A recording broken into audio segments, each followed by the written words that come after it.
hak-hak politik. Bagaimana Anda memahami isu disabilitas dan apa program Anda untuk memastikan pemenuhan hak-hak penyandang disabilitas? Waktunya 2 menit dimulai dari kata pertama. Silakan.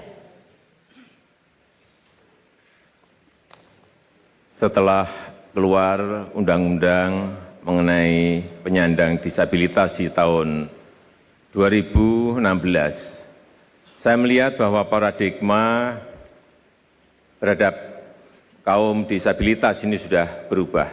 Yang sebelumnya adalah bantuan sosial, adalah kedermawanan yang harus kita berikan kepada mereka, tetapi yang sekarang dengan undang-undang yang baru, kita melihat paradigmanya adalah pemenuhan hak-hak. Pemerintah, kita sudah memberikan fasilitas-fasilitas untuk pemenuhan hak itu, baik pemenuhan hak untuk pekerjaan, untuk perumahan, untuk fasilitas umum yang ramah terhadap disabilitas, meskipun juga baru beberapa kota, tetapi sudah kita mulai. Kemudian juga yang berkaitan dengan kesetaraan. Bisa saya berikan contoh, di dalam event ASEAN Para Games, ini event disabilitas terbesar di Asia, kita juga memberikan bonus yang sama dengan atlet yang berlaga di ASEAN Games. Contoh misalnya, yang mendapatkan emas dapat 1,5 miliar, yang dapat perak bisa kita berikan bonus 500 juta. Yang dapat perunggu kita berikan bonus 250 juta, sama seperti atlet-atlet yang berlaga di ASEAN Games. Artinya bahwa kesetaraan itu betul-betul kita berikan kepada kaum disabilitas yang mulai sekarang ini kita terus perhatikan mereka. Waktunya habis, Pak Jokowi. Silakan Paslon 02 menanggapi jawaban Paslon 01. Waktunya adalah 1 menit. Silakan, siapa yang akan menjawab? Dimulai dari perkataan pertama. Zulfan Dewantara, seorang teman difabel yang kami temui adalah inspirasi Prabowo Sandi. Beliau bukan mencari lapangan kerja, tapi menciptakan lapangan kerja. Beliau menjadi mentor bisnis online dan ratusan murid. Kesetaraan tadi bukan hanya kesetaraan akses infrastruktur atau akses terhadap pendidikan dan kesehatan, tapi juga akses untuk bisa maju, mendapat peluang untuk membuka lapangan pekerjaan. Prabowo Sandi berkomitmen, kita akan memastikan putra-putri terbaik bangsa yang difabel hidup untuk memenuhi potensinya. Mereka bukan menjadi beban sama sekali. Mereka tidak butuh belah kasihan. Mereka butuhkan kesetaraan. Memastikan agar mereka bisa mendapatkan peluang lapangan pekerjaan. Peluang untuk hidup yang lebih baik. Dan peluang untuk menjadikan keluarga mereka menjadi keluarga yang sejahtera. Terima kasih. Para paslon perlu saya ingatkan, yang diberi tanggapan adalah dari paslon lainnya. Saya lanjut kepada Paslon 01, tolong ditanggapi yang dikatakan oleh Paslon 02. Waktunya adalah 1 menit dari sekarang. Silakan, Pak. Ya, saya kira contoh-contoh seperti yang disampaikan Pak Sandi tadi banyak sekali. Tidak hanya di satu bidang, tapi banyak bidang kaum disabilitas itu betul-betul sekarang ini sudah setara. Artinya kita sangat menghargai semua prestasi yang telah mereka kerjakan dan juga hasil-hasil karya yang telah mereka kerjakan. Saya kira tadi Pak, apa yang disampaikan oleh Pak Sandi mirip-mirip yang sudah saya sampaikan tadi. Cukup. Waktunya masih ada, mau dimanfaatkan Paslon 01?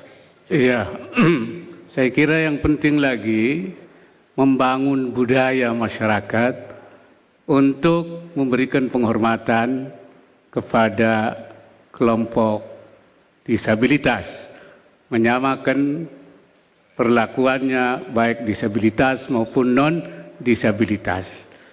Nabi sendiri pernah ditegur oleh Allah ketika Waktunya habis Pak Ma'ruf, waktunya habis.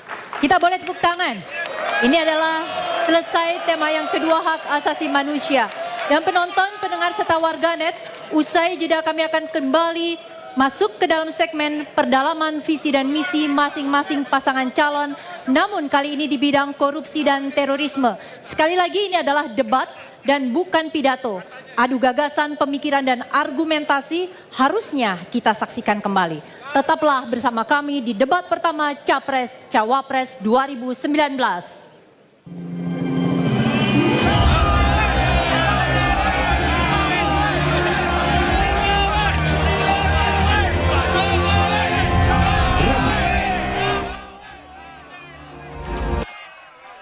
April 2019, rakyat Indonesia memilih Presiden dan Wakil Presiden serta anggota DPR, DPD, dan DPRD. Undang-Undang Nomor 7 Tahun 2017 adalah dasar penyelenggaraan pemilu serentak 2019. Indonesia mencatat sejarah baru, menggabungkan dua jenis pemilu dalam satu waktu secara bersamaan. Ayo ke TPS, Rabu 17 April 2019. Pemilih berdaulat, negara kuat.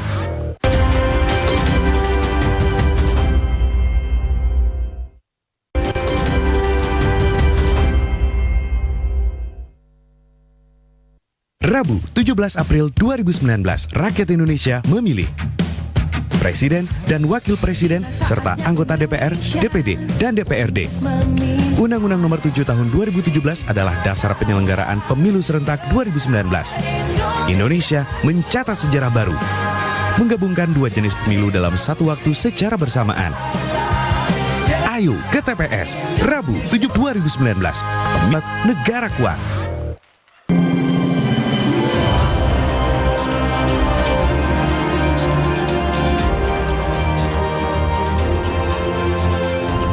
Ya penonton, pendengar, dan warganet dimanapun Anda berada, kita sama-sama kembali di sebuah suasana luar, yaitu debat pertama pasangan Capres dan Cawapres 2019.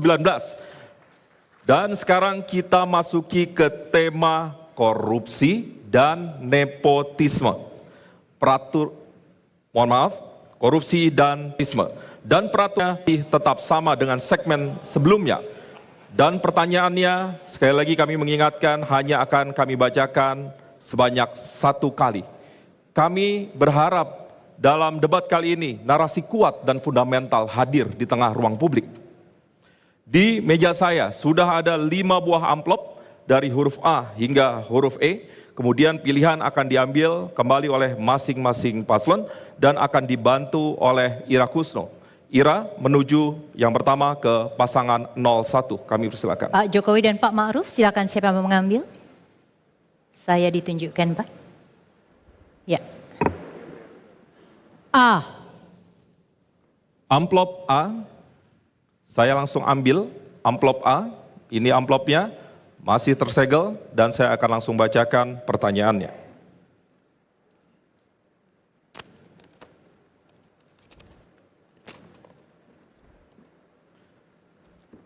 Baik, saya hanya bacakan sekali, mohon diperhatikan.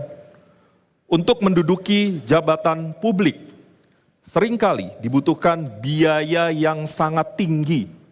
Sehingga setelah menduduki jabatan, perilaku korupsi kerap tidak terhindarkan.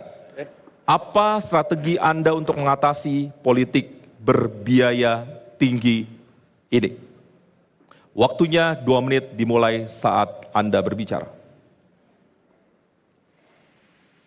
Prinsipnya rekrutmen berbasis kepada kompetensi, bukan finansial dan bukan nepotisme. Oleh sebab itu, untuk pejabat-pejabat rekrutmen harus dilakukan transparan, sederhana, dengan standar-standar yang jelas. Dan untuk jabatan-jabatan politik, perlu sebuah penyederhanaan sistem di dalam sistem kepartean kita, sehingga pemilu menjadi murah. Pejabat-pejabat tidak terbebani oleh biaya pemilu, sehingga kita harapkan kita bisa memangkas politik uang, bisa memangkas suap, bisa memangkas korupsi, dan kita bisa mendapatkan pejabat-pejabat publik yang memiliki integritas, yang memiliki kapasitas yang baik. Kita rekrutmen ini, jabatan-jabatan, baik itu bupati, baik itu wali kota, baik itu gubernur, dan seterusnya, kita akan mendapatkan putra-putri terbaik, karena memang rekrutmennya berjalan dengan transparan, akuntabel, dan bisa semua orang melihat. Dan sekarang sudah kita lakukan. Contoh, rekrutmen ASN kita, PNS kita, dilakukan secara terbuka. Semuanya bisa cek, hasilnya juga bisa cek. Anak saya bisa diterima di situ, karena memang tidak lulus. Makasih. Waktu habis, kami persilahkan Paslon 02 menanggapi, waktunya 1 menit. Ya, jadi kalau kami menilai bahwa perlu ada langkah-langkah yang lebih konkret, praktis, dan segera. Sebagai contoh, bagaimana bisa seorang gubernur gajinya hanya 8 juta. Kemudian dia mengelola provinsi umpamanya Jawa Tengah yang lebih besar dari Malaysia dengan APBD yang begitu besar. Jadi ini hal-hal yang tidak realistis. Jadi saya kira seorang kepala pemerintah eksekutif kalau benar-benar niat untuk memperbaiki itu, kita harus segera berani melakukan terobosan-terobosan supaya penghasilan para pejabat publik itu sangat besar. Kemudian kita potong semua kebutuhan-kebutuhan kampanye. Sebagai contoh, TV adalah milik rakyat dunia maya. Jadi nggak boleh kita terlalu banyak bayar untuk muncul di TV. Demikian juga radio, demikian juga baliho-baliho di kota-kota itu harus. Waktunya habis, ya, Pak. terima kasih. Selanjutnya, saya persilahkan kembali ditanggapi, waktunya 1 menit. Ya, tadi sudah saya sampaikan bahwa rekrutmen yang berbasis kompetensi dan bukan finansial itu menjadi kunci. Saya berikan contoh, saya sendiri pada saat pemilihan wali kota, saya betul-betul menggunakan anggaran begitu sangat kecil. Ke partai pun, waktu pemilihan gubernur di DKI Jakarta, saya tidak mengeluarkan uang sama sekali. Pak Prabowo pun juga tahu mengenai itu. Ketua partai, pendukung pun juga tahu mengenai itu. Tetapi memang ini sekali lagi memerlukan sebuah proses yang panjang. Memerlukan proses yang panjang. Artinya apa? Pergerakan politik itu bisa dimulai dari relawan, bisa dimulai dari keinginan publik untuk mendapatkan pemimpin-pemimpin yang baik tanpa mengedepankan finansial. Waktunya habis. Sebelum kami melanjutkan, kami mengingatkan untuk para pendukung, khususnya 02, mohon kami berharap saling menjaga dan saling menghormati. Dan selanjutnya, kami akan menuju ke sesi 2 tema korupsi, dan kami persilakan Ira menuju ke Paslon 02. Pak Prabowo, Pak Sandi, silakan yang akan mengambil. Thank you. Ya. Ditunjukkan Pak Sandi ke kamera. Ya, saya bisa minta. Amplop D. D. Baik. Masih tersegel?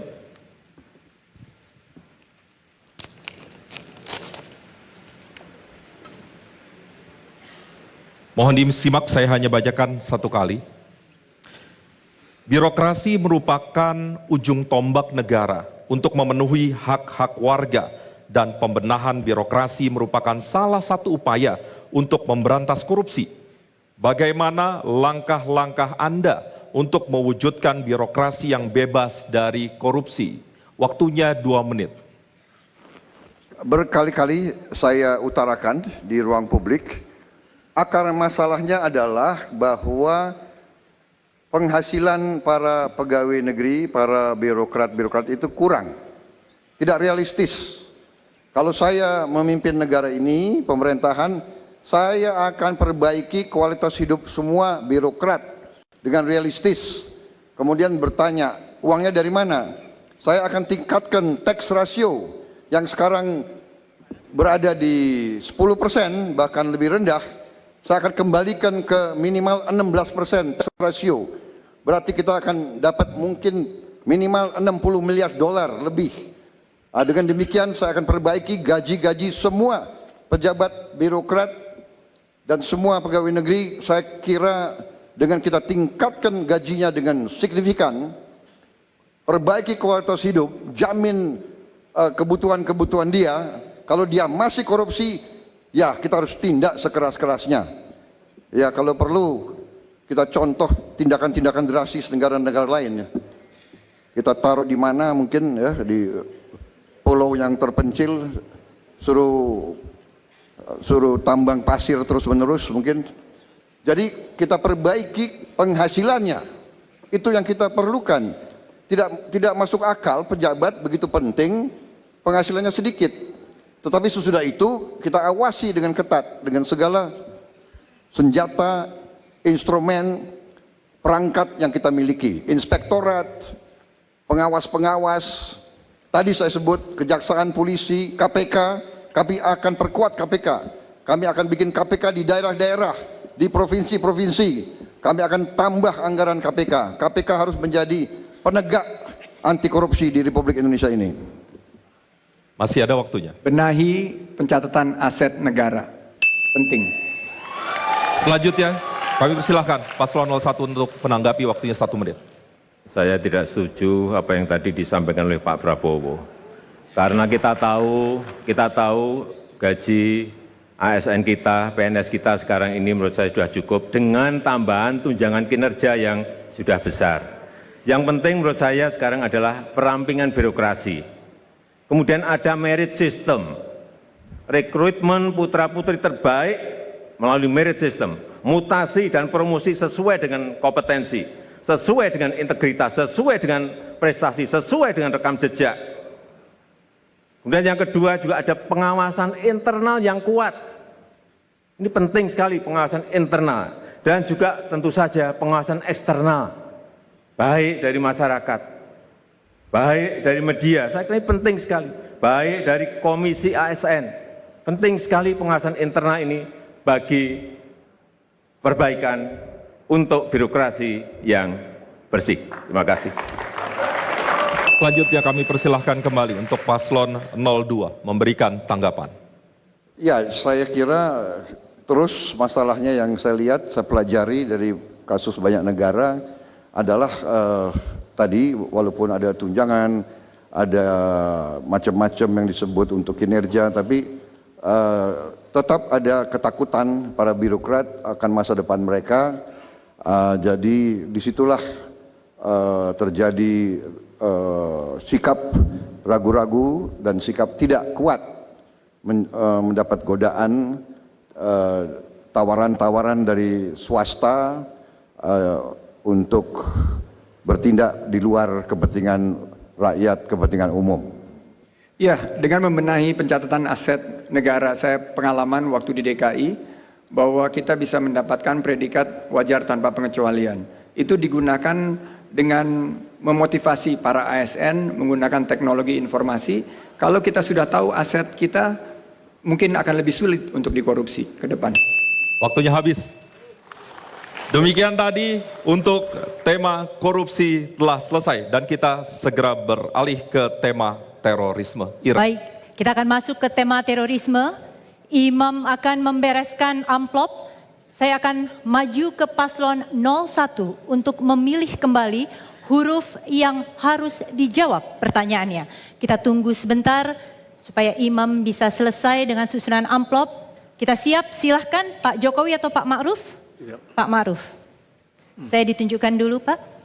Oke, dan ditunjukkan ke, ini ya Pak ya. Bapak ambil lagi, kita ulang lagi Baik. karena jatuh. Baik. Silahkan Pak. Oke. Baik, saya pegang Pak Ma'ruf.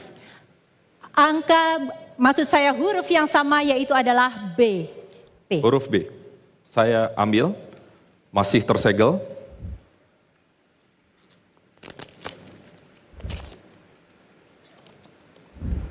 Paslon 01 mohon diperhatikan, saya hanya bacakan satu kali. Pemberantasan terhadap terorisme seringkali berbenturan dengan isu hak asasi manusia. Bagaimana strategi Anda agar pemberantasan terorisme bisa benar-benar dijalankan tanpa ada persepsi dari masyarakat tentang terjadinya pelanggaran HAM? Harap jawab dapat merujuk pada kasus-kasus yang konkret agar dapat secara jelas menggambarkan permasalahan yang dihadapi. Silahkan dijawab, waktunya 2 menit dimulai saat Bapak berbicara. terorisme adalah merupakan kejahatan. Oleh karena itu, terorisme harus diberantas sampai ke akar-akarnya. Majelis Ulama Indonesia telah mengeluarkan fatwa bahwa terorisme bukan jihad, oleh karena itu haram dilakukan. Bahkan terorisme dianggap melakukan kerusakan, ifsad. Dalam Al-Quran dinyatakan bahwa orang yang melakukan perusakan di bumi harus dihukum dengan keras, dengan berat. Oleh karena itu, upaya-upaya menanggulangi terorisme harus dilakukan dengan 2 cara mensinergikan antara pencegahan dan penindakan. Ke depan kami lebih mengutamakan pencegahan melalui kontraradikalisme untuk menghilangkan atau menekan paham-paham radikal dan intoleran, dan melalui deradikalisasi untuk mengembalikan mereka yang sudah terpapar. Untuk itu, di dalam melakukan tindakan kami juga lebih akan pendekatan yang humanis, yang manusiawi, dengan tidak harus melanggar HAM, hak asasi manusia. Untuk itu, dalam menanggulangi terorisme di masa yang akan datang, kami akan mengajak ormas-ormas, organisasi masyarakat, khususnya organisasi keagamaan. Saya melihat bahwa aparat harus Pak Jokowi, diberi maaf, pengetahuan waktunya mengenai HAM. Waktunya habis, waktunya Pak habis, Pak Jokowi. Selanjutnya, Paslon 02, silakan menanggapi, waktunya 1 menit. Jadi waktu saya masih muda, saya spesialisasinya adalah di bidang anti teror. Saya yang bentuk bersama dengan Pak Luhut Panjaitan pasukan anti teror yang pertama. Jadi saya mengerti, saya paham. Masalahnya adalah karena pengalaman saya itu, saya mengetahui bahwa seringkali terorisme ini adalah dikirim dari negara lain dan sering juga dibuat nyamar seolah teroris itu dari orang Islam, padahal itu sebetulnya dia itu bukan dikendalikan oleh orang yang mungkin juga bukan orang Islam, mungkin juga orang asing ataupun bekerja untuk orang asing. Saya mengerti benar-benar. Jadi bahwa stigmatisasi bahwa seolah itu radikal itu selalu dicap kepada orang Islam, saya menolak itu. Saya setuju deradikalisasi. Saya dukung usaha-usaha kemanusiaan. Waktunya habis, Pak Prabowo. Selanjutnya Paslon 01, silahkan menanggapi 1 menit. Ya, negara kita ini sudah banyak dijadikan contoh oleh negara-negara lain dalam menangani terorisme. Kita tidak hanya melalui pendekatan penegakan hukum yang tegas, tetapi juga ada pendekatan yang persuasif melalui pembinaan agama, pembinaan ekonomi dan sosial. Tetapi yang paling penting menurut saya, aparat harus dibekali pengetahuan mengenai HAM. Aparat harus tahu mengenai HAM.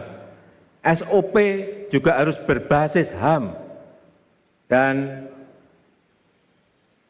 Undang-Undang Terorisme yang sudah ada di 2018 yang lalu itu juga menitik beratkan pada pencegahan, pada pendekatan sosial, pada pendekatan ekonomi, pada pendekatan budaya, pada pendekatan keagamaan. Dan juga yang lebih penting juga ada transparansi saat proses penindakan, sehingga menjadi jelas. Waktunya habis. Dan selanjutnya kami akan persilahkan Ira menuju ke paslon 02. Kita segera memasuki sesi kedua, pertanyaan berkaitan dengan tema terorisme. Pak Prabowo atau Pak Sandi silakan mengambil, hati-hati agak licin Pak. Tunjukkan dulu kepada saya. Baru ditunjukkan ke kamera sesudahnya. Sudah Pak, hati-hati. Ya, silakan. Huruf E. Huruf E. Terima kasih. Masih tersegel? Dan langsung saya buka dan segera saya bacakan.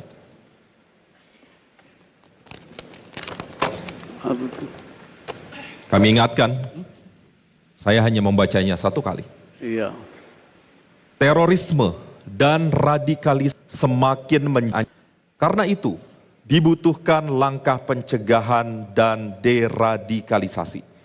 Hal ini bukan hanya bagi individu yang sudah terpapar paham terorisme dan keluarganya, tetapi juga lingkungan yang menjadi lahan subur berkembangnya paham ini. Apa strategi Anda untuk menjalankan program pencegahan dan deradikalisasi yang efektif? Waktunya 2 menit dimulai saat Bapak berbicara. Tadi saya sebut bahwa banyak terorisme yang merupakan penyusupan dari luar. Yang terorisme dari dalam negeri menurut pendapat saya adalah akibat rasa ketidakadilan, rasa keputusasaan. Mereka melihat perlakuan yang tidak baik, tidak benar, mereka merasa tersakiti, dengan demikian mereka bisa dipengaruhi oleh pengajar-pengajar ataupun faham-faham yang radikal dan mengarah kepada kekerasan. Jadi saya sangat mendukung setiap usaha deradikalisasi pendidikan. Untuk itu, Prabowo Sandi, manakala kita yang memimpin pemerintahan, kita akan benar-benar investasi besar-besaran dalam pendidikan, dalam kesehatan, untuk membantu rakyat yang paling bawah, rakyat paling miskin. Kita akan bantu pesantren-pesantren, madrasah-madrasah, guru-guru di mana-mana harus kita perbaiki kapasitasnya, kualitas hidupnya. Dengan demikian, mereka yang akan bisa mempengaruhi pendidikan, pengajaran, pembangunan iklim yang terbaik untuk suasana tidak putus asa, suasana tidak merasa benci, tidak merasa tersakiti. Ya, kita juga harus melihat program-program kontra radikalisasi kepada masyarakat luas. Bagaimana kita melakukan kontra ideologi, kontra narasi, dan juga kita lakukan kontra propaganda. Banyak sekali masyarakat yang tidak bisa merasakan masa depan yang cerah akhirnya terpapar karena kebutuhan ekonominya. Oleh karena itu Prabowo Sandi akan peta-peta di mana risiko ini timbul. Ideologi, motivasi ideologinya. Kita harus hadir untuk mereka untuk memastikan mereka tidak terjerumus pada terorisme. Itu yang menjadi komitmen Adil Makmur bersama Prabowo Sandi. Mohon ditahan. Ya. Mohon ditahan. Selanjutnya paslon 01 silakan menanggapi, waktunya 1 menit. Deradikalisasi itu dari mereka yang sudah terpapar mengembalikan ke jalan yang lurus, ar-ruju' ilal haq. Oleh karena itu caranya adalah apa yang menyebabkan dia menjadi radikal. Kalau itu karena paham keagamaan yang menyimpang, maka yang harus kita doktrinkan bagaimana meluruskan paham keagamaannya yang menyimpang itu, yang inhiraf itu.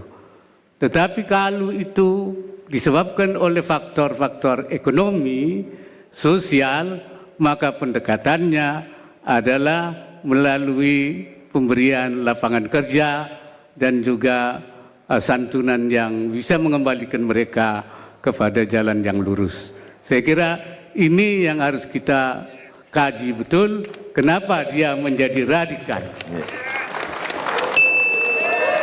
Waktunya habis. Mohon ditahan. Pendukung paslon 01 mohon ditahan.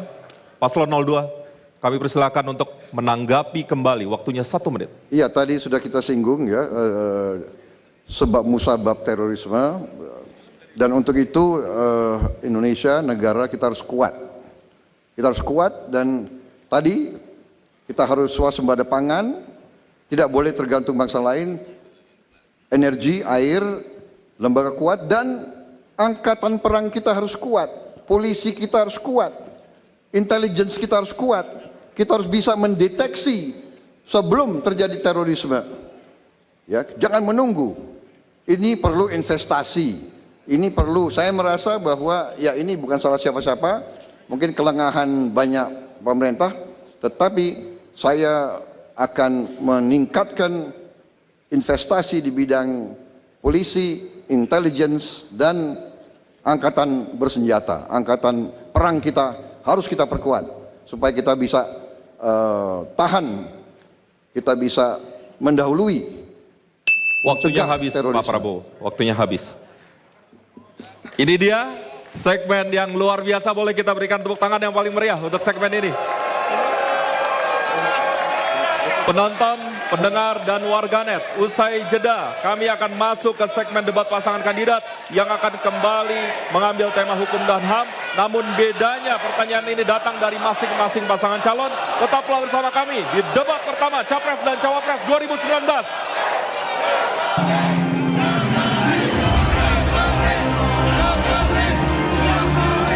Rabu, Indonesia memilih Presiden dan Wakil Presiden serta anggota DPR, DPD, dan DPRD. Undang-Undang Nomor 7 Tahun 2017 adalah dasar penyelenggaraan Pemilu Serentak 2019. Indonesia mencatat sejarah baru, menggabungkan dua jenis pemilu dalam satu waktu secara bersamaan. Ayo ke TPS, Rabu 17 April 2019. Pemilih berdaulat, negara kuat.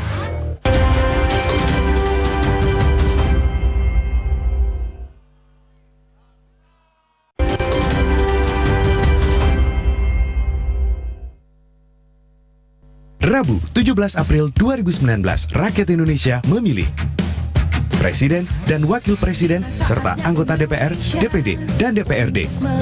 Undang-Undang Nomor 7 Tahun 2017 adalah dasar penyelenggaraan Pemilu Serentak 2019. Indonesia mencatat sejarah baru, menggabungkan dua jenis pemilu dalam satu waktu secara bersamaan. Ayo ke TPS, Rabu 17 April 2019. Pemilih berdaulat, negara kuat.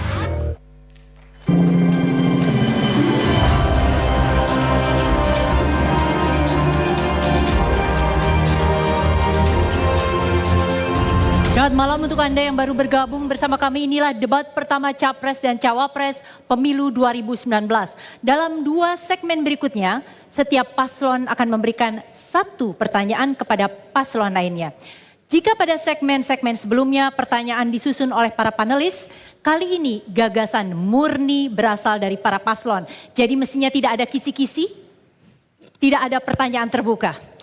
Dan jawaban pertanyaan akan ditanggapi oleh paslon penanya untuk kemudian direspon kembali oleh paslon lainnya.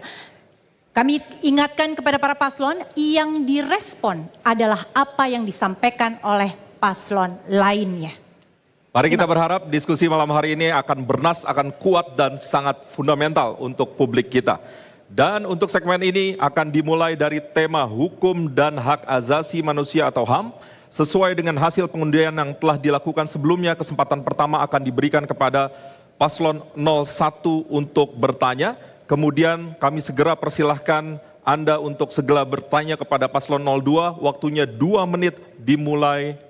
Mohon maaf, kami ulangi, waktunya adalah 1 menit dimulai saat Anda berbicara. Terima kasih. Dalam visi misi Bapak menyebutkan bahwa setiap kebijakan akan berperspektif gender dan pemberdayaan perempuan.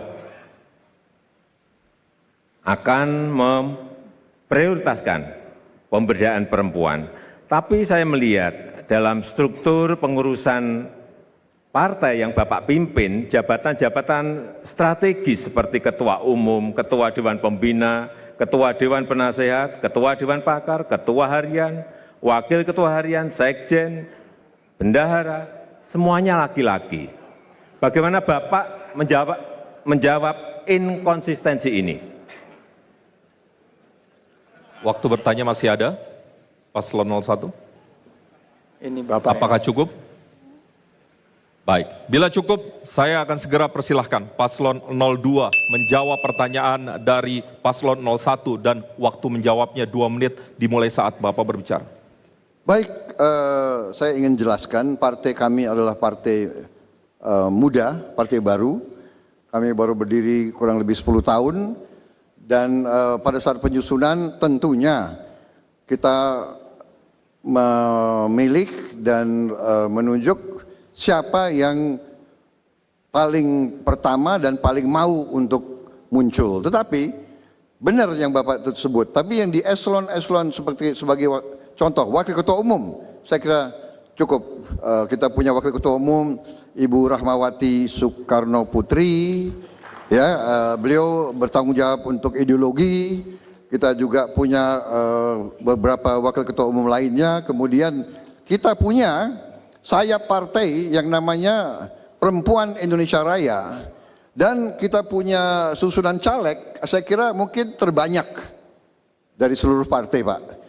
Undang-undang kalau tidak salah mewajibkan 30%, kita mungkin sudah mendekati 40% dalam mungkin tidak sampai 40 tapi sudah mendekati, dan itu tekad kami. Jadi kita memang mengakui ini adalah suatu perjuangan. Kita belum puas, tapi kami membuka peluang sebesar-besarnya untuk emak-emak perempuan untuk bergerak. Dan sekarang pendukung kita yang paling keras adalah emak-emak di seluruh Indonesia. Gitu. Saya kira demikian. Waktunya masih tersedia. Saya bukan Gerindra lagi, Pak. Nggak bisa jawab, Pak. Oh iya, benar. Sorry. Kecuali Ya. Bapak angkat lagi, Pak. Enggak, jangan.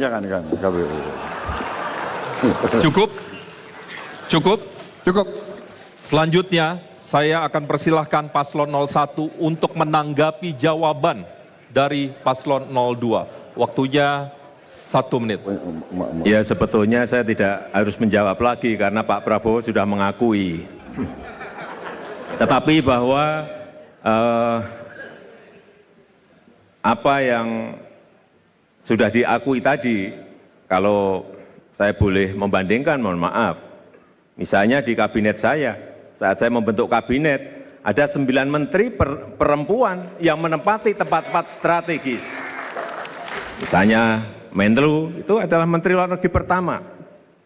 Kemudian menteri BUMN, menteri keuangan, kemudian menteri LHK, kemudian menteri yang berani dan nekat, menteri kelautan dan perikanan. Dan saya juga pernah membentuk yang namanya Pansel KPK, terdiri dari 9 orang yang semuanya perempuan. Dan mereka bisa memilih Waktunya habis. komisioner yang Pak paling Jokowi, baik. waktunya habis. Selanjutnya Paslon 02. Kami persilahkan menanggapi tanggapan dari Paslon 01. Waktunya 1 menit. Baik, saya kira itu sah, tapi juga sekarang masyarakat juga menilai beberapa yang Bapak tadi banggakan justru yang menunjukkan suatu kerugian-kerugian besar bagi kepentingan bangsa dan rakyat. Jadi menurut saya kita jangan permasalahkan orang demi orang. Ya, kita masalahkan adalah kebijakan-kebijakan yang dia hasilkan, yang dia produkkan. Jadi kalau dibilang masalah gender, oke, kita cari, kita bisa hitung jumlah. Tapi kalau kita bilang output, ya kita bisa berdebat lagi, kita bisa berdebat lebih lama lagi. Jangan hanya perempuan diangkat dan kita bangga, harus perempuan tapi juga cakap dan pro rakyat, dan tidak perempuan mengambil kebijakan-kebijakan yang merugikan rakyat. Ini masalahnya. Ya, jadi saya tidak akan membanggakan hanya karena dia perempuan. Kalau dia perempuan, tapi dia tidak membela rakyatnya sendiri, ya saya kira tidak perlu dibanggakan. Waktunya habis, Pak Prabowo. Baik, kita langsung saja masuk para paslon. Kita masuki bagian kedua, masih pertanyaan dengan tema hukum dan hak asasi manusia atau HAM. Dan kali ini kesempatan kami berikan kepada paslon nomor 2 untuk bertanya. Dan waktunya adalah 1 menit, dimulai pada saat Anda mulai bicara. Silakan. Ya, seperti kita ketahui banyak hukum yang masih tumpang tindih. Dan salah satu dari pertanyaan yang sering ditanyakan kepada saya di masyarakat bahwa bagaimana, apalagi Bapak sudah 4 tahun bekerja untuk meyakinkan masyarakat bahwa tumpang tindih hukum dan lahirnya benturan-benturan kepentingan baru. Seperti penunjukan-penunjukan aparat hukum yang berafiliasi terhadap partai politik. Itu ditanyakan oleh masyarakat. Bagaimana investasi bisa meningkat kalau ada kepastian hukum yang terus dipertanyakan. UKM sulit untuk berkembang. Banyak sekali UKM yang menanyakan kepastian hukum. Nah, kami ingin menanyakan kepada Bapak bagaimana untuk memastikan ini terjadi seandainya Bapak mendapatkan amanah dari Allah Subhanahu wa taala untuk 5 tahun ke depan. Sementara Bapak sudah 4 tahun menunjukkan ketidakberhasilan untuk kepastian hukum dan benturan kepentingan hadir di mana-mana. Terima kasih. Oke, cukup. Langsung saja dijawab oleh paslon 01, waktunya 1 menit. Waktunya koreksi 2 menit. Saya akan lakukan revisi-revisi undang-undang yang menghambat berkembangnya UKM-UKM kita. Kita akan revisi banyak sekali undang-undang yang tidak pro kepada investasi. Kita juga akan perbaiki aparat-aparat yang tidak memberikan pengayoman, tidak memberikan perlindungan terhadap rakyat kita, karena menurut saya hukum adalah bagaimana negara ini bisa melindungi rakyatnya. Hukum harus bisa memberikan kepastian kepada investasi dan dunia usaha, dan hukum juga tidak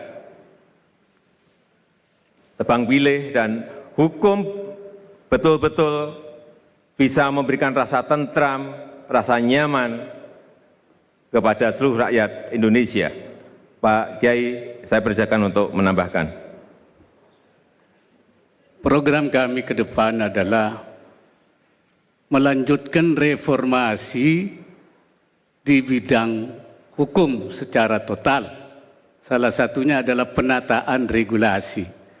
Penataan regulasi itu menghilangkan yang tumpang tindih dan membuat regulasi peraturan yang berkualitas, yang menguntungkan rakyat, memudahkan rakyat, dan akan memberikan peluang terhadap investasi dan pengembangan UKM.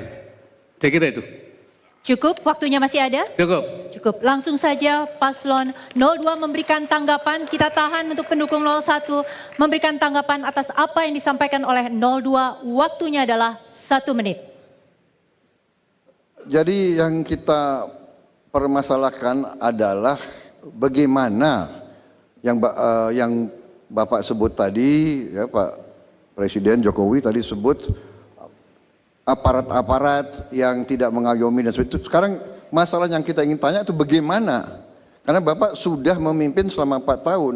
Jadi bagaimana? Apa yang kita tunggu adalah sebetulnya apa yang bisa dilakukan segera sehingga tidak terjadi yang seperti yang kita khawatirkan semua itu. Sehingga terjadilah sekarang kesan bahwa penegakan hukum, keadilan itu hanya untuk orang kuat, orang kaya, orang yang punya koneksi. Dan tadi ditanya oleh wakil presiden saya, ya, insya Allah. Amin, amin. Jadi ditanya adalah bagaimana tanggapan Bapak ya kalau jabatan-jabatan penting itu diserahkan kepada kader yang aktif dari partai-partai politik dan bukan seorang yang benar-benar netral. Waktunya habis, Pak Prabowo, langsung disambut, diberi tanggapan oleh paslon 01, waktunya 1 menit dari kata pertama. Saya kira kita tidak boleh mendiskriminasi bahwa sebuah jabatan itu harus diberikan kepada tidak kepada orang partai atau tidak harus kepada seorang profesional. Menurut saya jabatan itu yang paling penting seperti tadi sudah saya sampaikan.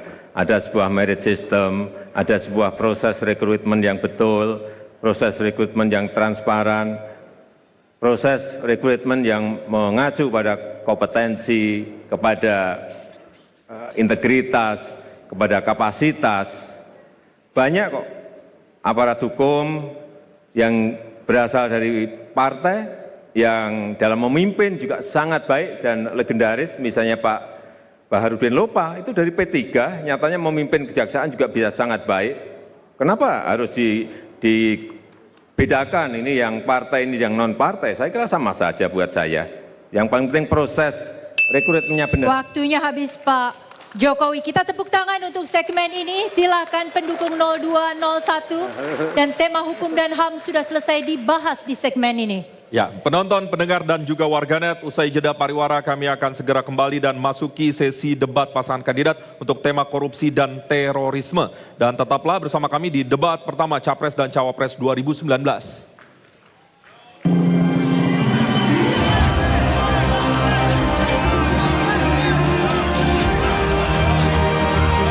Rabu, 17 April 2019, rakyat Indonesia memilih Presiden dan Wakil Presiden serta anggota DPR, DPD, dan DPRD. Undang-Undang Nomor 7 Tahun 2017 adalah dasar penyelenggaraan pemilu serentak 2019. Indonesia mencatat sejarah baru, menggabungkan dua jenis pemilu dalam satu waktu secara bersamaan. Ayo ke TPS, Rabu 17 April 2019. Pemilih berdaulat, negara kuat.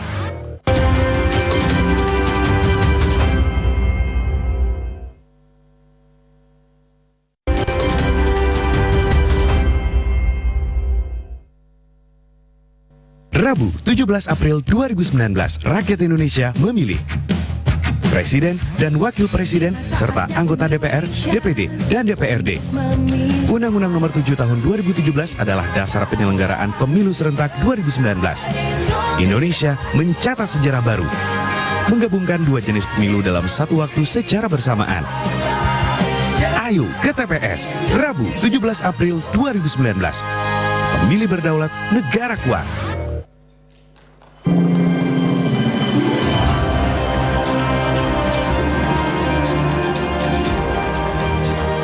Penonton, pendengar, dan warganet, kembali kita di debat pertama Capres-Cawapres Pemilu 2019.